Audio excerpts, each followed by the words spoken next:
बारिश की वजह से लिड्डर नदी का जलस्तर भी तेजी से बढ़ गया है। जी हां, पानी का स्तर खतरे की ओर बढ़ते हुए लोगों को घरों को छोड़ने को मजबूर कर रहा है, टेंटों में शिफ्ट होने को मजबूर कर रहा है। आपको जानकारी दे दें कि मट्टन इलाके में आई तस्वीरों से साफ दिख रहा है कि लोग सुरक्षित जगहों पर जाने को मजबूर हो गए हैं। प्रशासन ने हालात पर नजर बनाए रखी है और राहत दलों को अलर्ट कर दिया गया है।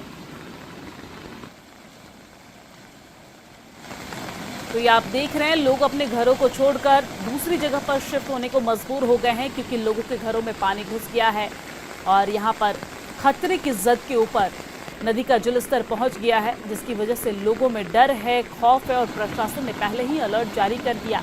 हालांकि इसके बाद हमने देखा कि किस तरीके से लोगों के घरों में पानी घुस गया, तो लोग अपने घरों को छोड़कर सुरक्षित स्थान पर टेंट लगा के शिफ्ट होने को मजबूर हो गए हैं।